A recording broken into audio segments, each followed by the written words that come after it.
Broussard, it's good to see Dame's in good spirits. Been a roller coaster of a bubble ride for him. This is a series as good as over, I would say, for the Portland Trailblazers at this point, especially without Dame Lillard. Would you agree? It's not as good as over. It is over. I mean, point blank. And look, even with the healthy Dame, even with the healthy Dame, Portland was not going to win this series. But now that he's out of the bubble, they're down 3-1. Look, with all due respect to C.J. McCollum and Carmelo Anthony, Yusef Nurkic, all these guys, I wouldn't be surprised if they've already brought it in and done the 1, 2, 3 Cancun.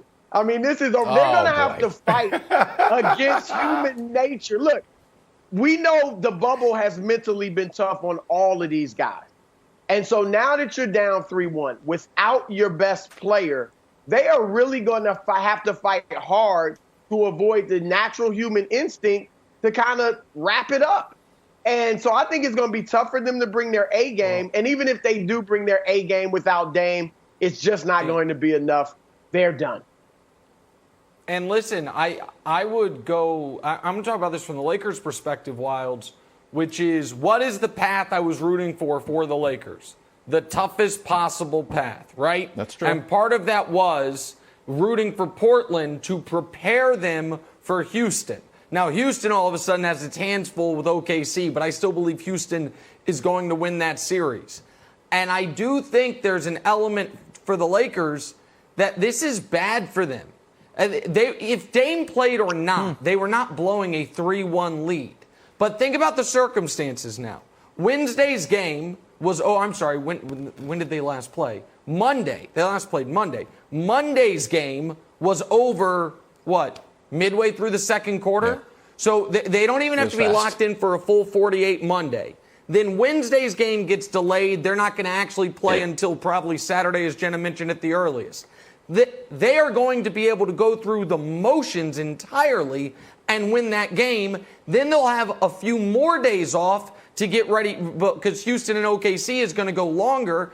And all of a sudden, they might be back in a situation like they were in Game 1 against Portland where they've throttled down a bit, where they're not as sharp for Game 1 of the next series. Because it's almost human nature, Kevin, to take this game with no Dame up 3-1 on a team you just whooped to lower your guard a bit. So no, there's no chance the Blazers win this series or win Game 5.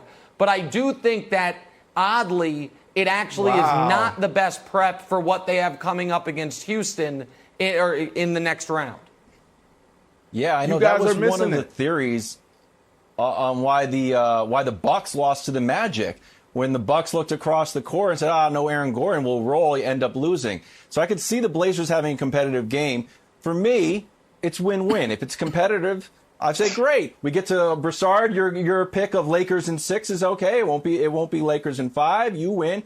The other thing, if they lose, I want this. First of all, I want Melo to do whatever he wants. But if I could make a recommendation to Melo, come on back to New York.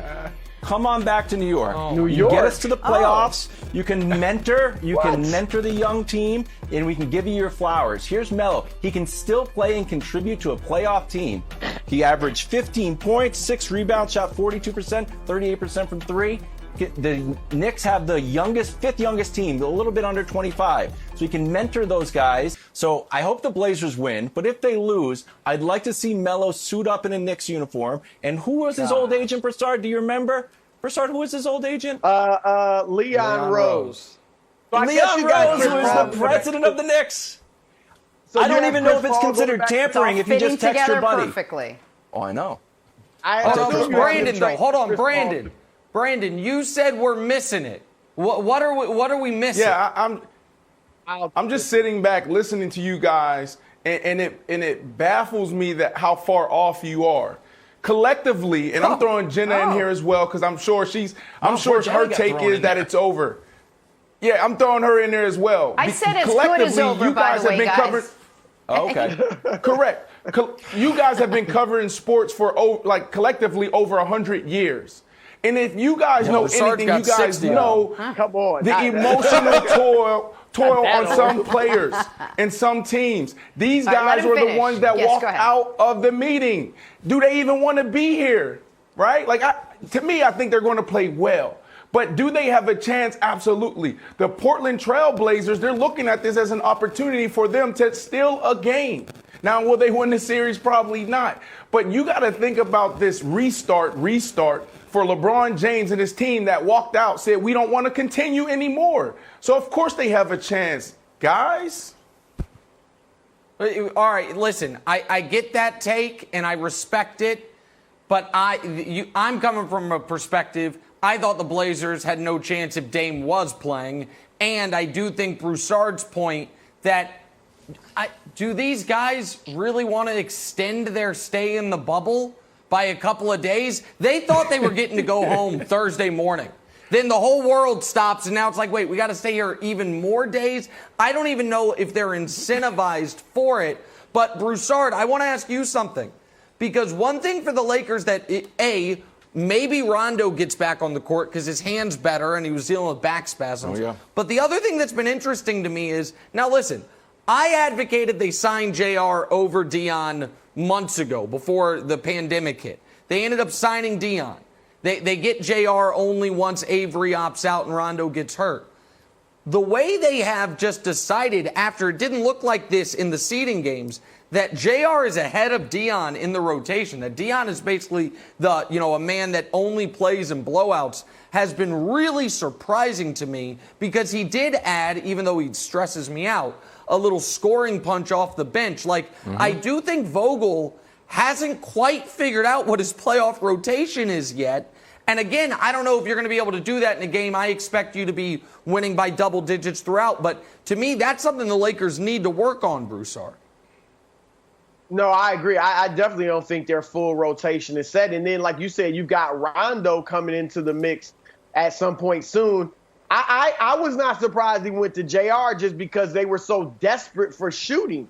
And as up and down and inconsistent as JR is, he is a better shooter than Dion Waiters. Dion is more of a playmaker. He'll score off the dribble and things like that.